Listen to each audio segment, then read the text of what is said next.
오늘은 로마서 3장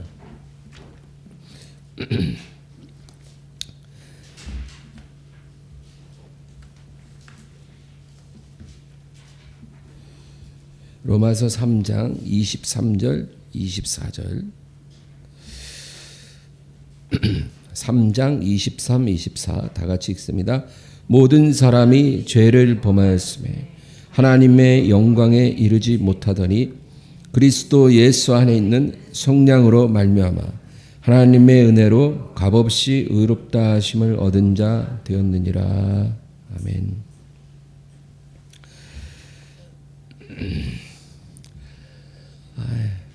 오랜만에 찬양에 하니까 좋습니다. 제가 우리 교회에서 찬양을 제일 잘한대요. 부끄러운 줄 알아야 돼요, 여러분. 제가 에이스가 되면 안 돼요.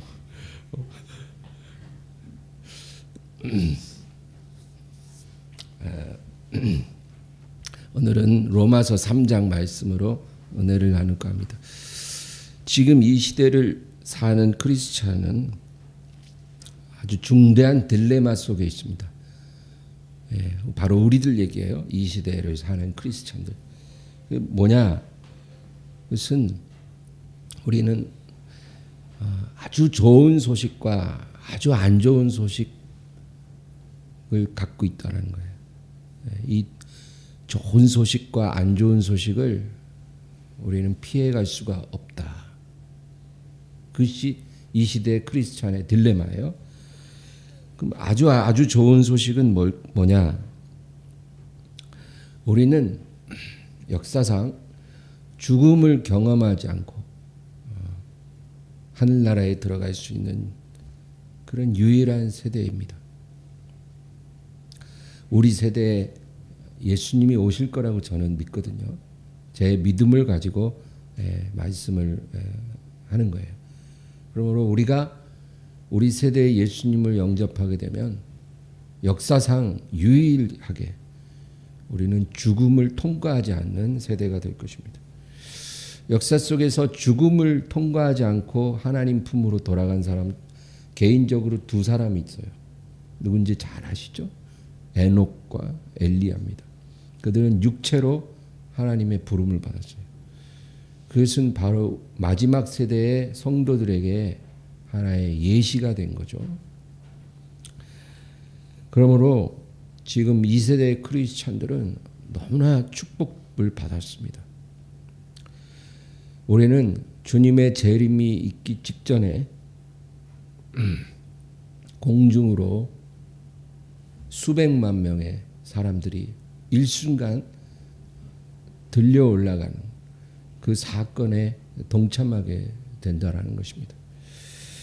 그리고 우리는 공중에서 주님을 만나고 우리의 이 몸 위에 영광스러운 몸을 덧입게 될 것이다. 그리고 우리가 주님과 함께 있다가 대환란이 끝날 때 다시 이 세상에 내려오게 될 것이고 우리 예수님께서 왕 위에 오르시게 된다는 거예요. 대관식을 하는 것입니다. 그것이 성경이 우리에게 말해주는 시나리오예요. 여러분, 성도의 부활이라는 것은 뭘까요? 부활이라는 것은 원래 죽음 이후의 부활입니다. 그래서 반드시 육신이 먼저 죽고 나서 육신이 죽고 그 다음에 우리 영혼이 어디로 가냐면 낙원으로 가는 거예요. 낙원에 가서 우리가 쉬다가 주님이 재림하시는 날, 그 부활의 날에 이제 부활의 몸을 입으면서 살아나는 것. 그게 바로 부활입니다. 그런데 예수님이 재림하신 날, 부활의 날에 생존해 있는 성도들은 죽음을 통과하지 않고 바로 부활의 몸을 덧입게 된다. 그거죠. 여러분, 정말 우리는 그러므로 아주 중요한 시기를 살아가는 사람들이고 엄청난 혜택을 받고 있다. 그거예요. 여러분 죽음이라는 거 그 누가 원하겠어요? 그렇죠? 죽음을 경험하지 않는다는 건 정말 너무나 감사한 일입니다. 원래 죽음은 절대로 사람이 피할 수 있는 게 아니에요. 우리가 죽음을 맞이할 때 대부분은 그 순간을 갑자기 맞이합니다. 여러분, 제가 목회하면서 수백 명의 죽음을 봤어요. 그리고 주변에 죽는 사람 늘 있죠. 제가 보면은 대부분은 그 죽는 순간을 사전에 인지하지 못하고 맞이해요.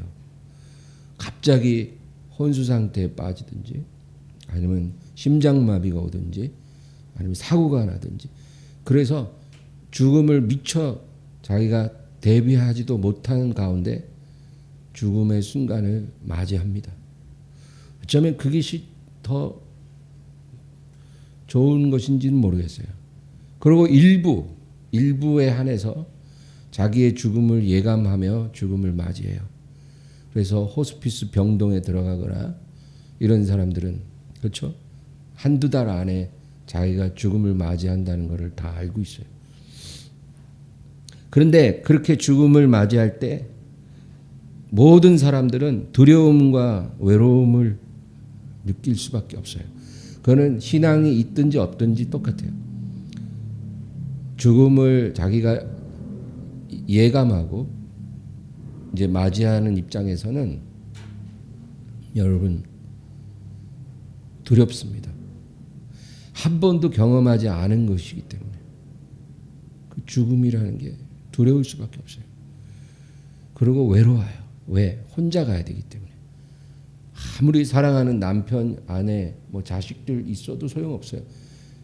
그들은 슬퍼할 뿐이지 나와 같이 갈 수는 없어요. 나 혼자 가야 되는 거예요. 그래서 외로워요. 그러므로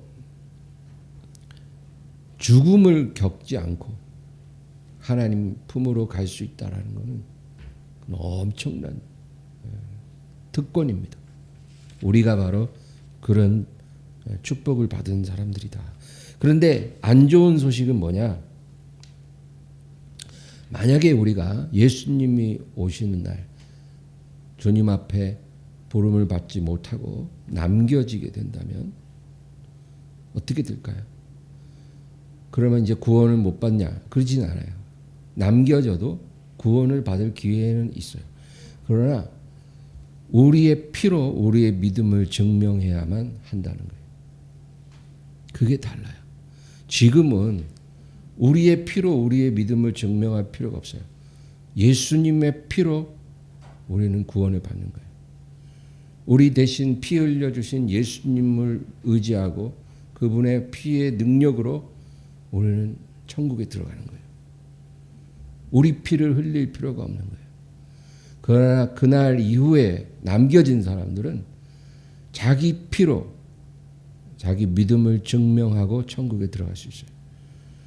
그 큰 차이죠. 여러분 계시록에는 계시록 13장, 14장, 16장, 19장, 20장에 짐승의 표라고 나와 있어요. 짐승의 표에 대해서는 계시록에 아주 자주 등장해요. 근데 우리는 그 얘기를 잘 못 듣고 있죠. 그러나 성경이 여러 번 우리에게 분명히 말해주고 있는 것입니다. 이 짐승의 표를 마지막 때에 강제적으로 우리가 받아야 되는 그런 상황이 오게 된다는 거예요. 그런데 문제는 그 표를 받는 사람은 구원받을 기회를 영원히 잃어버리고 지옥에 떨어진다는 거예요. 그러니까 성경을 읽고 미리 알고 있는 사람들은 그 표를 받으면 안 되겠죠. 근데 그 표를 안 받으면 자기 피로 자기 믿음을 증명하고 천국에 들어가야 돼요. 그런 상황이 오기 전에 우리가 평안한 가운데 주님의 부름을 받고 공중에서 주님을 영접하는 그런 축복을 받기를 주의 이름으로 축원합니다. 그래서 우리가 딜레마 속에 있다는 거예요. 죽음을 겪지 않고 영광을 맞이할 수 있는 특권을 갖고 있음과 동시에 만약에 우리가 남겨지게 된다면 그러면 우리 피로 믿음을 증명하기 전에는 구원받을 길이 없다라는 거. 평안히 눈 감고 죽음을 맞이하는 게 차라리 나을 텐데, 그렇죠? 그거보다는 그런 딜레마가 우리에게 있다. 그래서 주님께서는 주의하라, 조심하라, 깨어 있으라 이런 말을 많이 하셨어요. 이 말씀은 믿지 않는 사람들에게 하신 말씀이 아니에요. 믿지 않는데 뭐 주의하고 깨어 있을 필요가 없죠. 믿는다고 하는 사람들에게, 자기가 하나님의 자녀고 크리스찬이라고 생각하는 사람들에게 주님이 주신 경고예요. 조심하라, 주의하라, 깨어 있으라. 여러 번 그렇게 우리에게 말씀하는 거예요. 그러니까 깨어 있지 않으면 너희가 놓칠 수 있다는 거예요. 죽음을 겪지 않고 부름을 받을 수 있는 그 축복을 만약에 너희가 깨어 있지 않으면, 조심하지 않으면 놓칠 수 있기 때문에 조심하라, 깨어 있으라. 그렇게 우리에게 경고하고 계시다는 거예요. 우리가 그것을 반드시 기억해야 돼요. 여러분, 이 주님이 경고를 얼마나 자주 하셨는지 우리가 한번 찾아볼까요? 마태복음 24장. 마태복음 24장 42절부터 44절. 24장 42절에서 44절 읽습니다. 그러므로 깨어 있으라. 어느 날에 너희 주가 임할는지 너희가 알지 못함이니라. 너희도 아는 바니 만일 집주인이 도둑이 어느 시각에 올 줄을 알았더라면 깨어 있어 그 집을 뚫지 못하게 하였으리라. 그러므로 너희 준비하고 있으라. 생각하지 않은 때에 인자가 오리라. 깨어 있으라. 준비하고 있으라. 그 다음에 25장 13절을 읽겠습니다. 그런즉 깨어 있으라. 너희는 그 날과 그때를 알지 못하느니라. 그런즉 어떻게 하라고요? 깨어 있으라. 왜? 너희는 그 날을 알지 못하기 때문에. 항상 깨어 있으라. 그 다음에 우리 마가복음 13장으로 한번 가볼까요? 마가복음 13장 33절에서 37절. 33절에서 37절까지요. 주의하라, 깨어 있으라. 그때가 언제인지 알지 못함이라. 가령 사람이 집을 떠나 타국으로 갈 때 그 종들에게 권한을 주어 각각 사물을 맡기며 문지기에게 깨어 있으라 명함과 같으니, 그러므로 깨어 있으라. 집주인이 언제 올는지, 혹 저물 때일는지, 밤중일는지, 닭 울 때일는지, 새벽일는지 너희가 알지 못함이라. 그가 호련히 와서 너희가 자는 것을 보지 않도록 하라. 깨어 있으라. 내가 너희에게 하는 이 말은 모든 사람에게 하는 말이니라 하시니라. 여기서도 보세요. 주의하라, 깨어 있으라. 깨어 있으라는 말이 3번이나 나와요. 아까 마태복음과 지금은 다른 상황에서 또 하신 말씀이에요. 또 누가복음 21장을 보겠습니다. 누가복음 21장 34절에서 36절. 여기도 다른 상황에서 또 말씀하신 거예요. 34절에서 36입니다. 너희는 스스로 조심하라. 그렇지 않으면 방탕함과 술취함과 생활의 염려로 마음이 둔하여지고 그 뜻밖의 그날이 덫과 같이 너희에게 임하리라. 이날은 온 지구상에 거하는 모든 사람에게 임하리라. 이러므로 너희는 장차 올 이 모든 일을 능히 피하고 인자 앞에 서도록 항상 기도하며 깨어 있으라 하시니라. 조심하라. 항상 기도하며 깨어 있으라. 우리가 읽은 이 마태복음, 마가복음, 누가복음에 깨어 있으라는 말이 6번이나 나와요. 믿는 사람도 깨어 있지 않으면 안 된다는 거예요. 주님께서 이렇게까지 얘기하는데 우리가 이 말을 흘려 들으면 안 돼요. 그러나 너무나 많은 성도들이 안일하게 살아가고 있다. 여러분, 사람은 참 두려움에 쌓인 존재예요. 그렇죠? 두려움이 없는 사람은 없어요. 우리가 지금 마스크 쓰고 있는 것도 사실 두려움 때문이에요. 백신을 맞는 것도 두려움 때문이에요. 그런데 이런 것들은 두려워하면서 진짜 두려워해야 될 거, 그거는 우리가 그냥 간과한다는 거예요. 주님께서는 어지간하면 두려워하지 말라 그래요. 이 세상을 두려워하지 마라. 마귀를 두려워하지 마라. 마귀를 대적하면 너희를 피하리라. 너희 목숨을 뺏어가는 사람도 두려워하지 마라. 내가 정말 두려워할 자를 너에게 알리노니 너희 목숨뿐 아니라 너희 육체뿐 아니라 너희 영혼까지도 지옥에 던져 멸하시는 하나님을 두려워하라.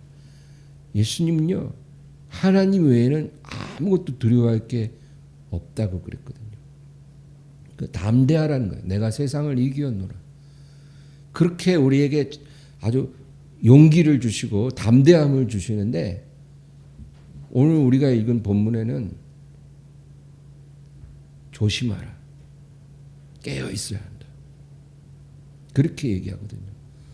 그러니까 여러분, 예수님이 밤중에 올지 새벽에 올지 모르지만 우리가 항상 깨어 있어서 그 순간을 놓치지 않고 주님을 맞이할 수 있어야 된다는 거예요. 만약에 그 순간을 놓치면 정말 우리에게는 큰 시험이 다가온다는 거예요. 우리의 피로 우리 믿음을 증명하기 전에는 구원받을 길이 없는 거예요. 정말 우리는 이것을 두려워해야 돼요. 근데도 많은 성도들은 안 두려워해야 될 건 두려워하고 두려워해야 될 거를 두려워하지 않아요. 여러분, 깨어있으라 이렇게 말씀하시는데 막 깨어있지를 않아요. 화장실 한 번 갔다 올 시간만큼도 기도를 안 해요. 매일매일. 밥 한 끼 먹는 그 시간만큼도 성경을 안 읽어요. 그렇게 살면서 우리가 깨어있다고 말할 수가 있을까요? 무슨 이유를 둬서라도 그거는 우리가 변명하면 안 되는 거예요. 기도와 말씀은 우리의 생명줄이에요. 그냥 하루 이틀 그냥 걸러도 되는 그런 게 아니라는 거예요. 그런 것을 우리가 간과하면서 깨어 있을 수는 없는 거예요. 많은 사람들이요, 정말 피부 관리, 몸매 관리 엄청 신경 써요. 그거 자체가 하지 말라는 말이 아니에요. 피부 관리, 몸매 관리에 들이는 시간과 노력만큼 자기 영혼 관리는 안 한다는 거예요. 그게 문제예요. 그게 더 중요한 영혼 관리를 해야지. 그건 다 내팽개치고 피부 관리, 몸매 관리가 뭐 그렇게 중요하겠어요. 나중에 지옥에 떨어지면 구더기가 파먹을 피부예요. 그런 거 뭐 그렇게 소중하다고 이렇게 관리했어. 적당히 하고 영혼 관리하세요. 영혼 관리. 저는 몸매 관리를 해야 돼요. 근데 예, 그러나 영혼이 더 중요하다 그거예요.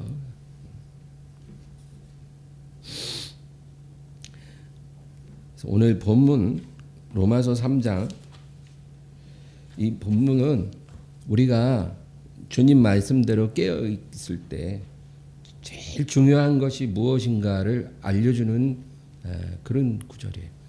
여러분, 우리가 해외여행을 간다고 해요. 해외여행을 갈 때 우리가 여행 가방을 챙기죠. 가방 안에 옷도 넣고 신발도 넣고, 그렇죠? 신용카드도 챙기고 또 휴대폰도 챙기고 여러 가지 물건들이 필요할 거예요. 우리가 다 챙겨요. 그러나 우리가 가장 중요하게 챙겨야 될 게 뭘까요? 여권이에요. 여권. 여권 놓고 오면 아예 여행을 떠날 수가 없어요. 우리가 아무리 가방을 잘 꾸려도 여권을 놓고 오거나 공항에서 분실하면 출발을 할 수도 없어요. 여러분, 우리가 천국에 가기 위해서 반드시 잊지 말아야 될 여권 같은 게 있어요. 그거 놓치면은 천국에 갈 수가 없는 거예요. 뭐 천국 가서 뭐 우리가 하나님 앞에 칭찬 듣고 상 받고 다 중요하지만 일단 천국을 가야 칭찬도 듣는 거예요. 천국을 못 가면 뭔 소용이에요. 여권처럼 꼭 필요한 게 뭘까요? 오늘 본문이 그거 얘기해 주는데 우리 23절을 한번 읽겠습니다. 모든 사람이 죄를 범하였음에 하나님의 영광에 이르지 못하더니. 아담 이후에 지금까지 모든 사람이 하나님의 영광에 이르지 못했다. 그렇게 말씀해요. 여러분, 우리 모두가 다 하나님의 영광에 이르는 사람이 아니라는 거예요.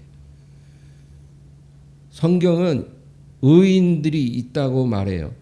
하나님도 몇 명에 대해서 의롭다, 의인이라고 말해 주셔요. 에스겔서에 보면 세 사람 나오죠. 노아와 욥과 다니엘. 그런데 여러분, 이 노아, 욥, 다니엘 이런 사람들이 죄가 없다라는 말이 아니에요. 이들도 다 죄가 있어요. 하나님의 영광에 이르는 사람들이 아니에요. 다만 하나님께서 그들을 의롭다 여겨주신 거예요. 욥기에 보면 욥의 자녀가 10명이라잖아요. 아들 7, 딸 3. 근데 이 자녀들 10명이 우애가 너무 좋아서 한 사람 생일이 오면 다 모여서 잔치하고 그렇게 항상 우애 있게 지냈어요. 근데 욥이요, 그 생일 잔치 한번 하고 나면 반드시 그 10자녀를 다 불러서 소 10마리를 잡는 거예요. 한 사람당 한 마리씩.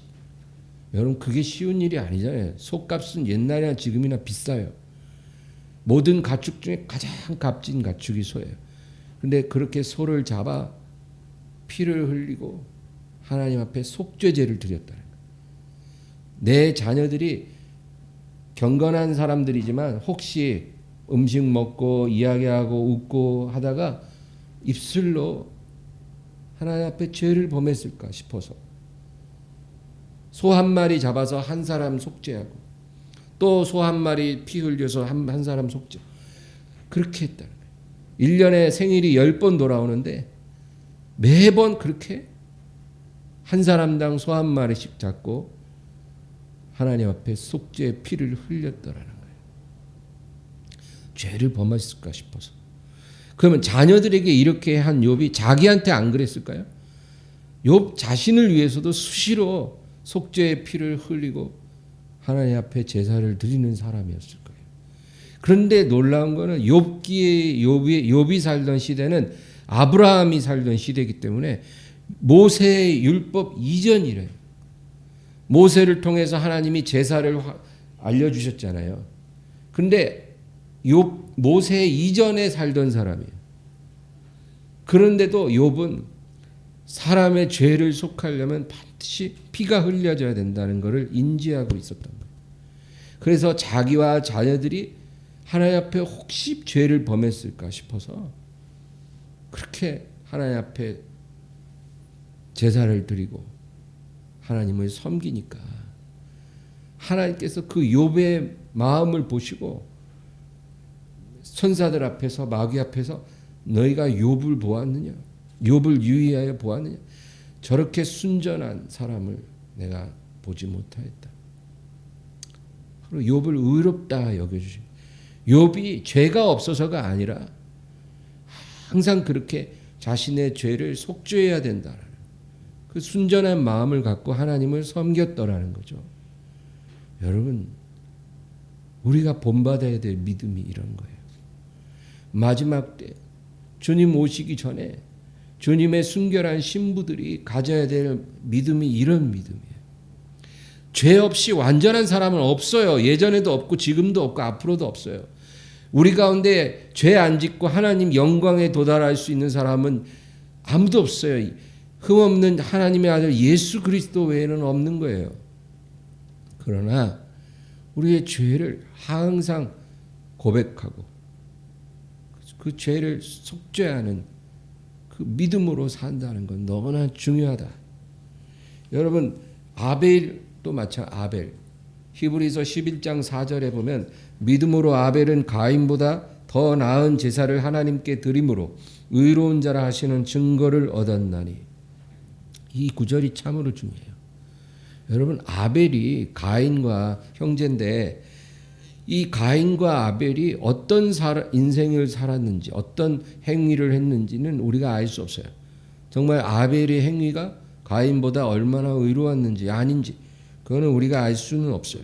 그러나 우리가 성경을 통해서 분명히 알 수 있는 것은 아벨은 믿음으로 가인보다 더 나은 제사를 하나님께 드림으로 의로운 자라 하시는 증거를 얻었다. 그렇게 말해요.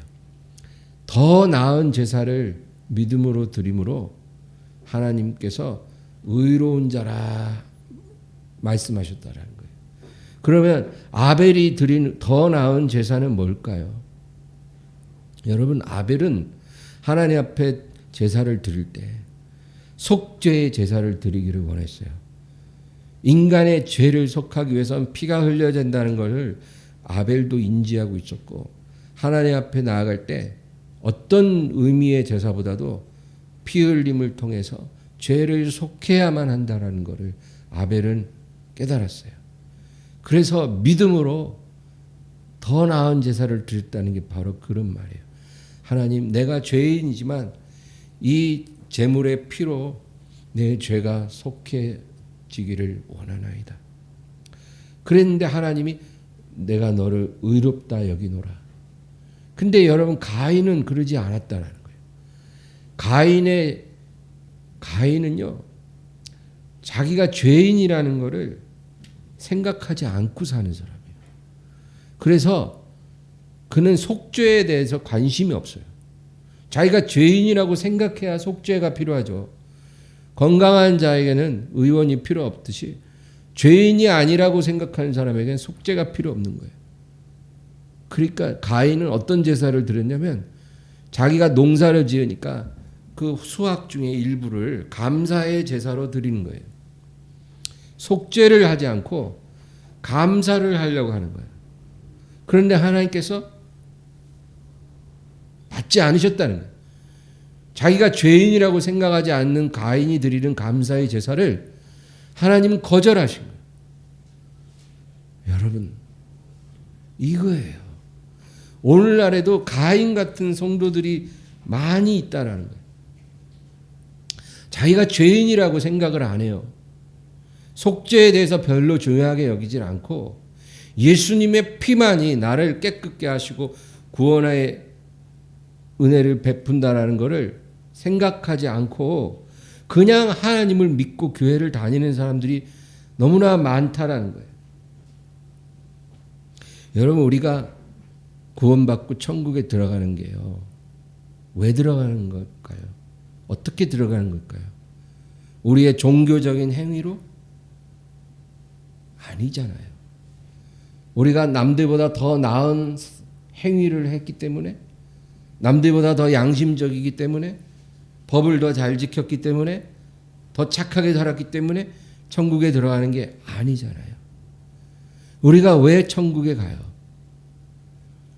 예수님의 피를 통해서 우리의 죄가 속량됐기 때문에 천국에 갈 수 있는 거예요. 그거는 예나 지금이나 영원히 변치 않는 하나님이 열어놓으신 유일한 구원의 길이에요.